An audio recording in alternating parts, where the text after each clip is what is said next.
Support for Carolina Business Review provided by Grant Thornton. Operating in more than 100 countries, our tax, audit, and advisory professionals specialize in helping companies unlock their growth potential. Blue Cross and Blue Shield of South Carolina, where healthcare is changing for the better. Find out how at ahealthysc.tv. And by Sunoco, a global manufacturer of consumer and industrial packaging products and provider of packaging services, with more than 300 operations in 35 countries. The United States spends more per capita and more as a percentage of our GDP on health care than any other nation, trillions of dollars annually. Notwithstanding our financial investments, the U.S. compares poorly with other industrialized nations in quality of care and efficiency of delivery. And what's more, inexcusable disparities persist in healthcare quality among racial and ethnic minority groups in the U.S. and right here in the Carolinas. Federal and state officials have adopted bold new rules in response to these troubling facts. And healthcare industry leaders are working with diligence and creativity to improve patient outcomes and our overall health. But to what end? Welcome to the most widely watched source for Carolina business and public policy. I'm Diane Bailey, filling in for Chris William. Today, we welcome back to the program Dr. Ron Paulus, Chief Executive Officer of Mission Health. Dr. Paulus is widely regarded as a national leader in efficiency, innovation, and new models of healthcare. Please stay with us. Major funding also by Novant Health, bringing you world-class technology, clinicians, and care when and where you need it. The Duke Endowment, a private foundation enriching communities in the Carolinas through higher education, healthcare, rural churches, and children's services. And by Blue Cross and Blue Shield of North Carolina. Who's responsible for rising healthcare costs? Join us and many others in a candid discussion at letstalkcost.com. This edition of Carolina Business Review was recorded August 22nd, 2014. On this week's program, Dr. John Connaughton of the University of North Carolina at Charlotte, Russell Stahl of Greenville Forward, and special guest Dr. Ronald Paulus, President and CEO of Mission Health.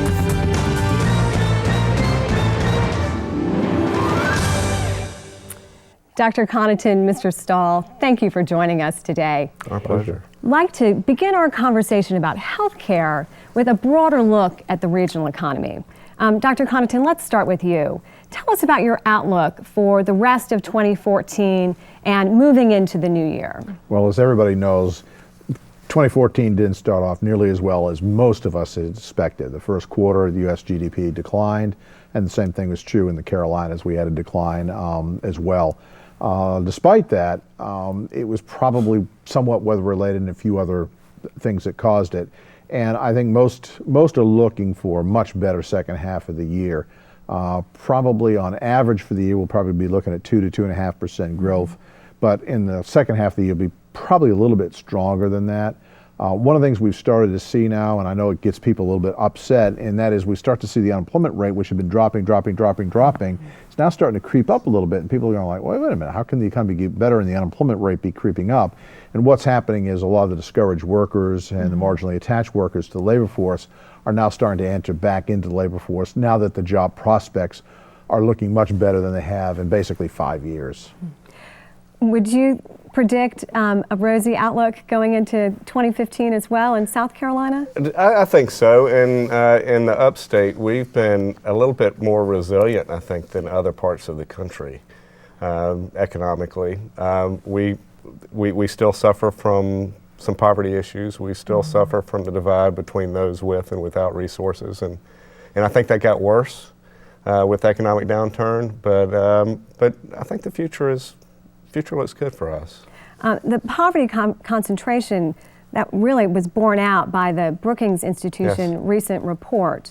What does a city like Greenville do with that information? That kind of information is really important for us because it shows us that there's still people in Greenville that are hurting.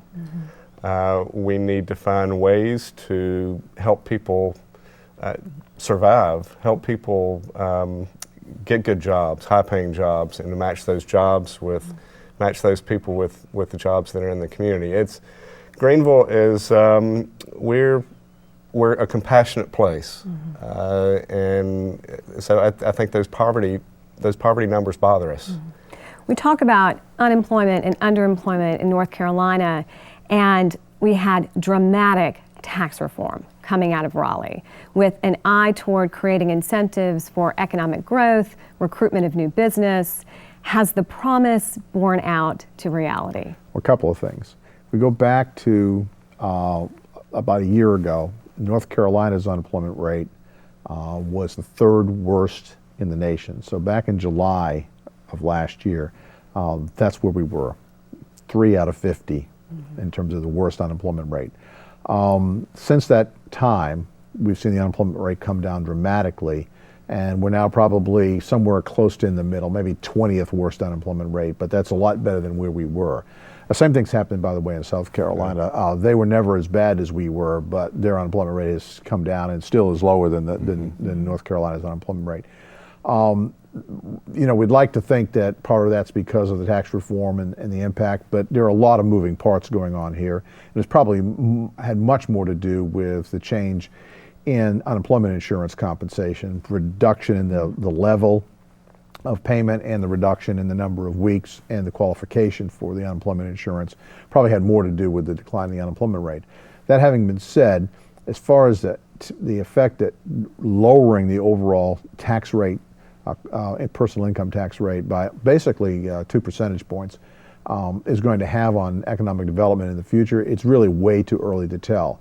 However, if you look at Charlotte, we've seen a lot of companies make announcements in the last 6 months, and it's unclear as to whether or not they're simply the improving economy or whether it's a result of the change in the tax structure. As you point out, a lot of moving parts. A lot of moving parts, absolutely. Today's conversation will focus on healthcare specifically as a sector in our economy. And you cannot overlook in that conversation the medically underserved. And I know that Greenville Forward has done some recent research into this topic. Can you tell us a little bit more about that? Every 3 to 5 years we do a study on the medically underserved, and our first study was in '98. And since that time we've done 5,100 telephone interviews among Greenvillians, and the disturbing part is 48% of residents of Greenville County are what we call medically underserved, which are those who are not getting care because of insurance, access, or transportation. And unfortunately, that number 15 years ago was 30%. So a very dramatic jump with the economic downturn in those that are deciding not to get care because of cost issues. So it's been a big deal with us. It'd be interesting to see. We're going to be doing the study again next year. So I'll be real interested to see what that number ends up being next year. I hope that those numbers will go down fairly dramatically. Of course, access to care ties in directly with government reimbursement. And Medicaid expansion was identified by Mayor Esther Manheimer as her #1 legislative priority. Of course, Mayor Manheimer is from Asheville, where Dr. Paulus in Mission Health is headquartered. Can you talk a little bit, Dr. Connaughton, about the importance of this program to access to care? Well, the Medicaid, expanded Medicaid access was really an income threshold, but it relied on state participation. And a number of states, I think the majority of states, chose not to participate. Part of it was politics. Let's be clear about that. This is a democratic, Affordable Health Care Act is a democratic piece of legislation. A lot of Republican governors decided it wasn't worthwhile. But the other problem is that I think there's a failure of trust on the part of state government vis-a-vis federal government, and I think there was we'll cover the cost for so long, we'll cover 90%, but the history of that federal coverage of federal reimbursement for federal programs is that, if we look at the history of it, particularly Medicaid, initially, that financing burden, that cost burden has shifted tremendously to the states already. And you do this and you make those decisions in a period of time when we were still in the Great Recession. And I think there was a lot of pushback there. Thank you so much for that. And I suspect Dr. Paulus is going to have an opinion as well. But before we bring on our special guest, I'd like to tell you what's coming up next week on our program. We're delighted to welcome Scott Custer. He's the Chief Executive Officer of Vantage South Bank. And in 2 weeks, Mayor Dan Clodfelter of Charlotte, North Carolina, will join us.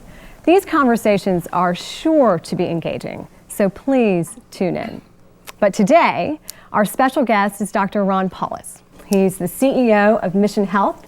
It's a $1.3 billion integrated healthcare delivery system headquartered in Asheville, North Carolina. Yes. Dr. Paulus, thank you for being here. Nice We're to be thrilled here. to welcome you back. Mission Health was ranked in the top 15 hospitals by Thomson Reuters recently. Congratulations on that. Thank you. Was it a goal for the healthcare system to achieve that recognition? And what did you do, if so, to get to that goal? Well, we were pleased to be acknowledged for the performance that we've had. And in fact, this was the third consecutive year that we've been named one of the top 15 health systems in the United States. And it's the only time ever that a health system has achieved that 3 consecutive years. We don't set goals based upon awards, but we do set goals based upon the parameters that are used to award that recognition. And that includes quality of care, most notably the mortality rate within our hospitals, care process measures, are we doing the right thing for patients at the right time, and then some efficiency measures. So we're very pleased to be acknowledged for the very hard work that the team has done. Congratulations. Dr. Connaughton, Mr. Stahl, I know you have some questions for Dr. Paulus as well. I'm going to ask one that was sort of teed up in the intro of the beginning of the program, and that is how much we spend on health care. Right. And I was looking at some statistics the other day, and we spend 17.5% of our GDP on health care. We've got, even after the Affordable Care Act, probably 30 million people still left uninsured in this country, basically uncovered. Yet you compare that to the national health system in England, where everybody is covered, and they only spend 10% on their GDP. Right. Why such a and they have good outcomes? Why such a disparity? Excellent question, complicated answer. I'll try to break it into a couple of components. I think issue number one is we have less of a health system than we have of a sick system. So we've underinvested in primary care, chronic disease management and wellness services compared to those other countries. Number two is there's a large administrative overhead component within the U.S. healthcare system that doesn't exist in some of the other countries, that exists in third-party payers and providers like Mission and others. Number three, the patients are not the same. We have greater incidence of obesity and other chronic diseases that correlate with obesity than others, and just as on an average, in any given year, somebody who is obese compared to somebody who's not otherwise matched for health conditions will spend 80% more than the person without obesity. And then lastly, we don't have all of the same incentives that exist in other markets or in other entities to achieve the kinds of efficiency that we need to, and some have estimated that as much of a third of what's done in healthcare is just wasted. You mentioned the correlation of successful wellness programs with health outcomes. I mean, it's undeniable that smoking cessation, weight management, all lead to better, healthier people and less cost. How do you give proper incentives, effective incentives to get people engaged in wellness programs? Yeah, another great question, also complex. I'll speak to a little bit about what Mission Health is doing. We've invested heavily into chronic disease management and wellness programs over the past 4 years that I've been with Mission. We provide financial incentives on a quarterly basis if individuals, starting with a health risk appraisal so that we understand what the panoply of issues are. Number two, we provide evidence-based subsidies for example, drugs that we know are effective in chronic disease. We eliminate the copays. There's no out-of-pocket for any of that kind of activity. You can earn points based upon activity trackers. We use a Pebble, which is like a Fitbit or a Jawbone, that tracks your motion. You accrue points based upon that and based upon making healthy choices in the cafeteria. Mm-hmm. And then based upon the number of points you earn, you can get a $100 bonus per quarter based upon that. And we've really seen some significant impact. We've had flat employee health expenses over the last couple of years. Mm-hmm. We're now taking that program out to businesses in our community, because ultimately it's about managing health, wellness, and chronic disease to achieve good outcomes and good costs. Excellent, excellent. Mr. Stahl, I bet you've got a question. Since we brought up the medically underserved, with the growth of the medically underserved, we've also seen that population, they wait to go to the hospital, they wait to get care, and when they get there, they're sicker. So they're choosing the ERs as their primary physician. What kind of steps are being taken in the system to find them a real medical home that's not emergency room based?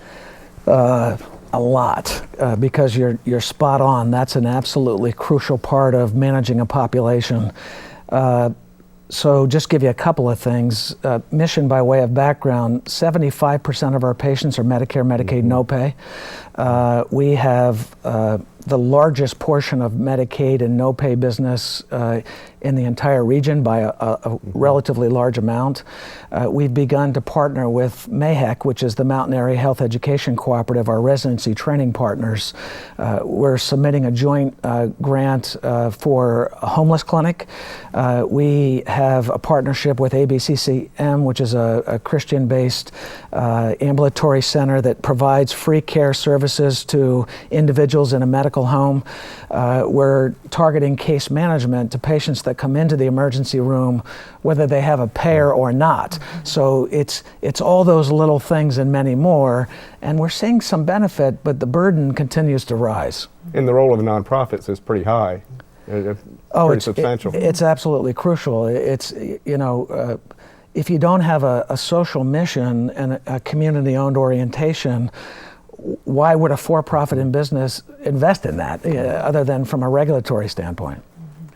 The Affordable Care Act had one significant change in the way medical services are delivered. The idea of going from a fee-based service, fee-for-service, versus outcomes. Yes. How are we going to see that, the average consumer, how are we going to see that over the next several years as that's implemented?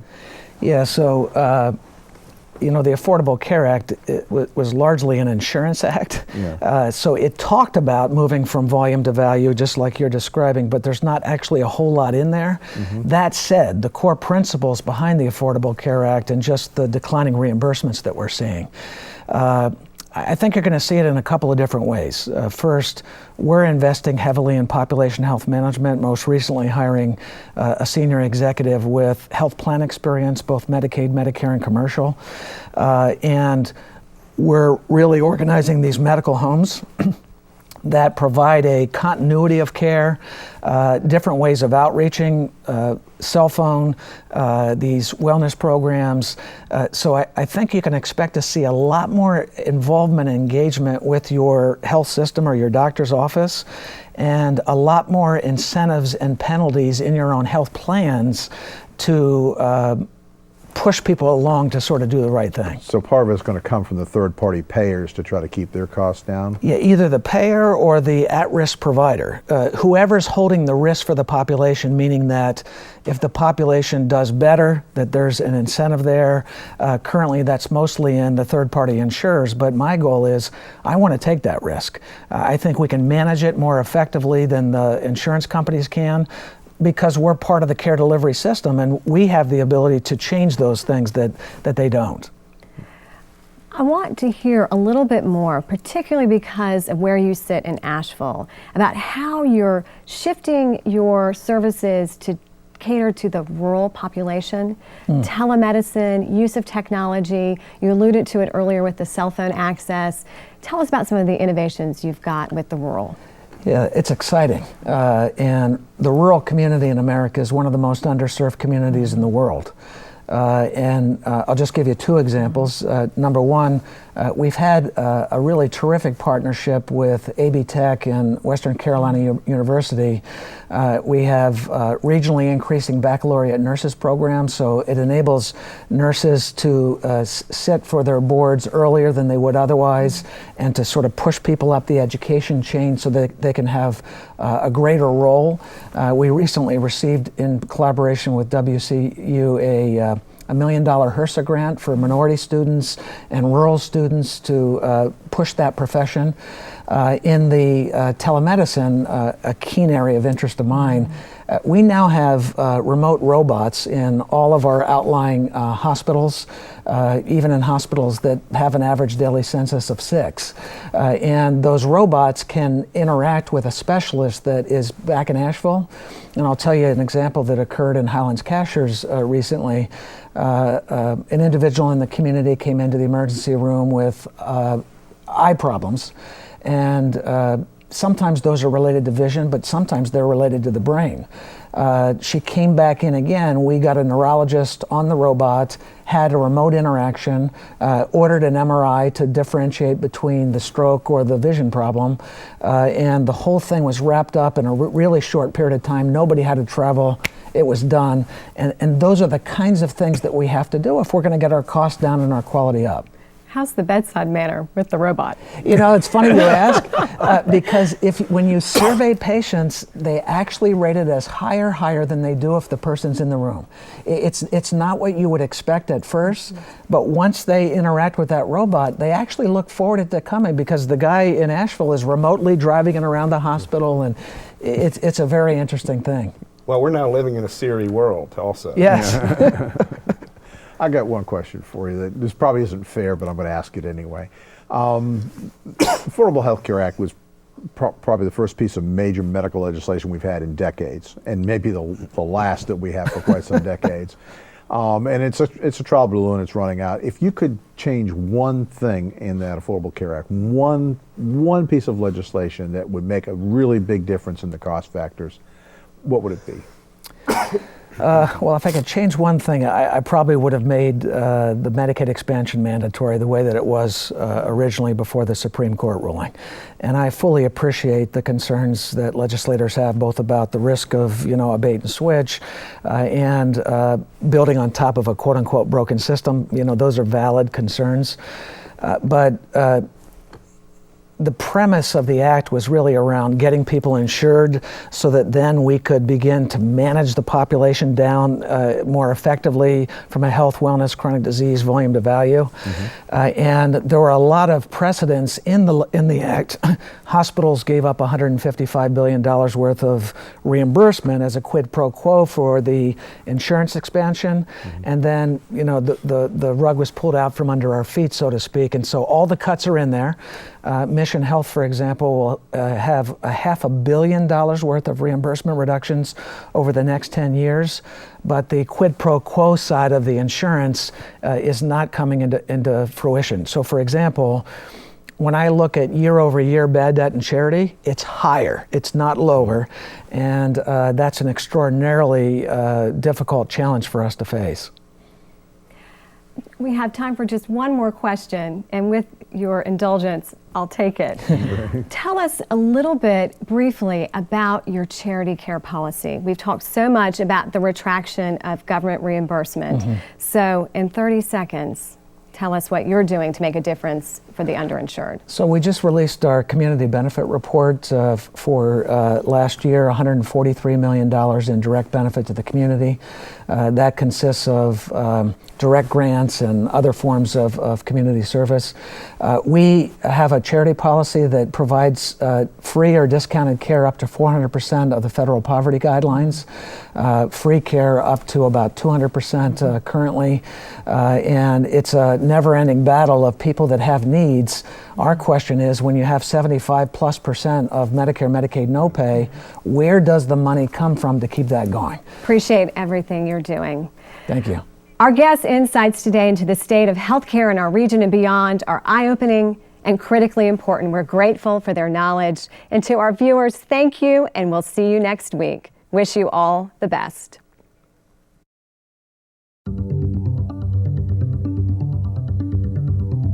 Major funding for Carolina Business Review was provided by the Duke Endowment, a private foundation enriching communities in the Carolinas through higher education, healthcare, rural churches, and children's services. Blue Cross and Blue Shield of North Carolina.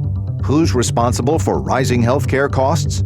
Join us and many others in a candid discussion at letstalkcost.com. Grant Thornton. Operating in more than 100 countries, our tax, audit, and advisory professionals specialize in helping companies unlock their growth potential. Novant Health, bringing you world-class technology, clinicians, and care, when and where you need it. Sunoco, a global manufacturer of consumer and industrial packaging products and provider of packaging services, with more than 300 operations in 35 countries. Blue Cross and Blue Shield of South Carolina, where healthcare is changing for the better. Find out how at ahealthysc.tv. And by viewers like you. Thank you. Promotional consideration provided by Business North Carolina Magazine. For more information, visit carolinabusinessreview.com.